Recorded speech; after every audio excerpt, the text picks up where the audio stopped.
Here's something nobody warned you about. You spent 18 years being told exactly what to do. Wake up, go to school, do your homework, take the SAT, pick a college. Every single step mapped out. And then at 22, society just drops you in the middle of an open field and screams, "Figure it out."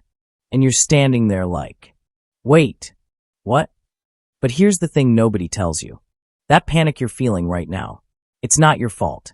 It's your brain literally fighting against a system that was built for someone else's life. If you're in your 20s and feel like everyone else has their life together except you, listen to this number, 75%. A recent study tracked 22 to 29-year-olds, and 3 out of 4 people experience what psychologists call quarter-life crisis. 3 out of 4. But the remaining 25%? They're probably just better at faking it on Instagram. Real talk. How many tabs do you have open right now searching how to find your purpose? Drop a number in the comments. My guess? More than 3. Someone last week admitted to 17 tabs. 17. You wake up every day with this gnawing feeling. Your career, your relationships, your finances, your purpose. Meanwhile, you're eating cereal for dinner at 11 p.m. and Googling, is it normal to not know what I'm doing with my life? It is, but not for the reasons you think. Here's what's happening in the next 8 minutes. I'm going to show you the brain scan that explains everything. This MIT study tracked 2020-somethings for 5 years. And what they found, it's going to make you angry. In the best way possible. We'll break down 3 logic flaws that society programmed into you, before you could even question them. And by the end, you'll understand why feeling lost isn't a bug. It's actually a feature. Stick around for point 3. Someone in the comments said it broke their brain in the best way possible. And I'm going to show you exactly why. But first, the neuroscience. Because once you see this, you can't unsee it. Number 1, the brain betrayal. Let's start with the science that changes everything. Close your eyes for 2 seconds. Think about the biggest life decision you made between 18 and 21. Got it. Open your eyes. Now here's the plot twist. Your prefrontal cortex, the part of your brain responsible for decision-making, planning, and impulse control, doesn't fully develop until you're 25. Let that sink in. We built an entire society that says, cool, you're 18. Pick a career path that'll define your entire life. When biologically, your brain is literally still under construction. It's like handing someone the keys to a 747 and saying, you've seen planes in movies, right? You'll figure it out. If you picked your college major before age 21, type guilty in the comments. We need to talk about what happened to us.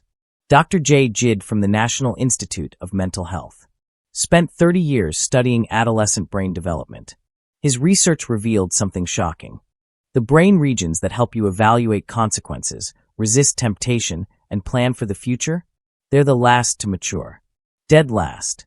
So when you made that practical major choice at 19, when you signed loan documents you didn't fully understand, your brain was basically a teenager behind the wheel of a freight train.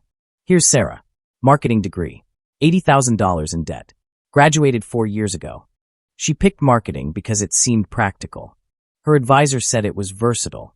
Her parents approved because marketing people make good money. Today, she hates marketing. She's stuck in a cubicle, staring at spreadsheets, dying inside. What she actually loves.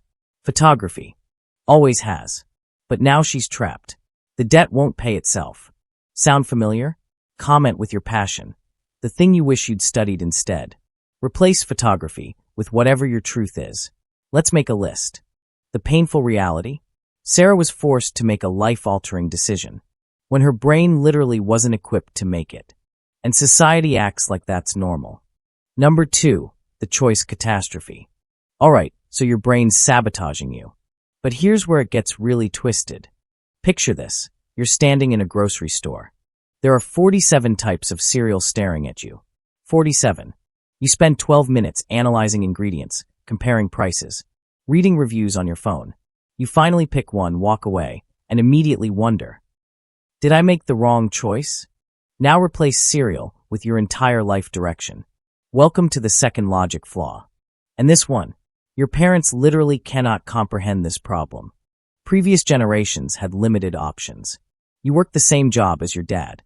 You married someone from your town. You lived in the same county your whole life. Sounds boring, right? But it was simple. The path was clear. No second guessing. You have infinite choices. Digital nomad in Bali. Corporate executive in Manhattan. Content creator in your bedroom. Freelancer. Entrepreneur. Nonprofit work. Trade school. More school. No school. The U.S. Department of Labor recognizes 12,000 different career paths. 12,000. And here's the psychological twist that nobody warned you about. More choices make you more miserable. How many career paths have you seriously considered in the last year alone? 2, 5, 10. Drop your number below. No judgment. Someone last week said 37. Psychologist Barry Schwartz calls this the paradox of choice. When you have too many options, you experience analysis paralysis, decision fatigue, and constant second-guessing. Every choice comes with anxiety. But what about all the paths I didn't take? Your parents chose from menu A or menu B. You're staring at an encyclopedia. And somehow you're supposed to pick the right one? On the first try. At 22? Meet Marcus.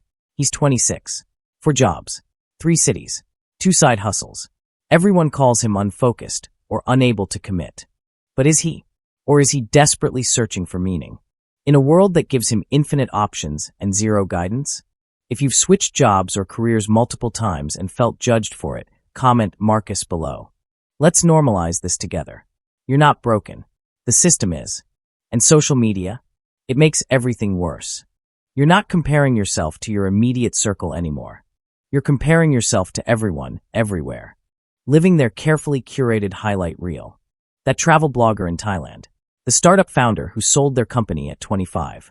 Your high school friend who just bought a house. Suddenly, your modest progress feels like complete failure. Number 3, timeline trap, the mind bender. Okay, this is the moment you've been waiting for. The one that made someone DM me at 2 a.m. saying, I can't stop thinking about this. My whole life makes sense now. Ready? Close your eyes for 3 seconds. Picture the life you're supposed to have by 30. The career, the relationship, the apartment or house, the financial stability. Got it. Now open them. That image in your head, the one stressing you out right now. It was invented in 1953 by advertisers. I'm dead serious. Think about that for 5 seconds. The timeline destroying your mental health was created by your grandparents' generation for an economy that no longer exists. The idea that you should graduate at 22, land a career job by 23, climb the ladder by 25, and have your life established by 30? That's a societal construct that became mainstream. During the 1950s to 1970s economic boom, your grandparents lived in a different world. A high school diploma equals stable job. A pension. A house. The formula worked. College degree equals good job equals stability equals happiness. Linear. Clean. Simple. That formula is dead. And nobody sent you the memo. Today's economy is volatile. Jobs that existed 5 years ago are obsolete. Careers are nonlinear. People switch entire industries. The average person changes careers 5 to 7 times during their working life. Not jobs. Careers. Yet you're still beating yourself up for not following a roadmap based on 1960s economics. It's like using a medieval map to navigate with GPS. Jennifer spent her entire 20s feeling behind. Worked retail. Traveled. Did freelance writing. Went back to school at 27. Everyone whispered, she still doesn't have it figured out. By 32, she founded a consulting business making 6 figures. But she wasted years feeling lost because she wasn't following a timeline that literally doesn't exist anymore. Comment Jennifer if her story sounds like yours. I'm collecting these for a follow-up video about non-traditional success stories. Here's the painful irony. The people who seem lost in their 20s, they're often the ones exploring, learning, building resilience. That pays off massively in their 30s and beyond. So what's the solution? Because I'm not just going to validate your feelings and bounce. But real quick, if this is clicking for you, smash that like button. It tells YouTube to show this to more people who desperately need to hear it. Alright, solutions. Let's go. The reframe, actionable wisdom. First, delete one word from your vocabulary right now. Seriously. The word. Lost. Because here's what that word actually means. You're supposed to know the destination already. You don't. Therefore, you failed. But what if I told you Steve Jobs got fired from Apple at 30? He spent a year wandering India. He later called it the best thing that ever happened to me. Was he lost? Or was he collecting data? Jeff Bezos calls this disaggregating your life. Instead of one massive question, what's my purpose? You ask smaller experiments. What do I want to learn this quarter? Stop calling it lost. Start calling it R&D. Research and development. On yourself. Who's one person you keep comparing yourself to? Don't name them, just comment that person. Acknowledging it is the first step to breaking free. Second, reject the comparison trap. Your timeline is your timeline. Someone else being ahead on their path has zero impact on your journey. That person with it, all figured out, at 24? Check back at 34. Life humbles everyone eventually. Third, embrace what I call experimental living. Treat your 20s like a laboratory. What if instead of asking, what's my purpose? You asked, what experiment do I want to run next? Lower stakes. More curiosity. Less pressure. Try the career. Date the person. Move to the city. Take the class. Quit the job that's draining you. You have more freedom now than you will when you have a mortgage, kids, and obligations. And finally, build skills, not credentials. The degree matters less than your ability to learn, adapt, communicate, and solve problems. Those are the meta skills that transfer across any path. Here's the truth in one sentence. You're using a 1960s roadmap, navigating a 2025 economy, with a brain that won't be fully operational until you're 25. That's not a you problem. That's a them problem. And if you're watching this in your 30s or 40s thinking, I wish I'd known this back then, drop your age and one piece of advice in the comments. The younger viewers are watching. They need to hear from you. All right, here's the deal. I'm filming a follow-up next week, called What Everyone Gets Wrong About Your 20s. And I'm pulling real stories from these comments. So drop a comment right now completing this sentence. I wish someone had told me in my 20s that. Include the phrase 20s advice so I can find it. Your username could be on screen. Your story could help thousands of people. Last time I did this, someone's comment got 14,000 likes. And they told me it changed their entire perspective. So comment right now. I'll wait. And listen, if this resonated, share it with that friend who needs the reminder that they're not behind. They're not failing. They're not lost. They're right on time. You're not lost. You're just becoming.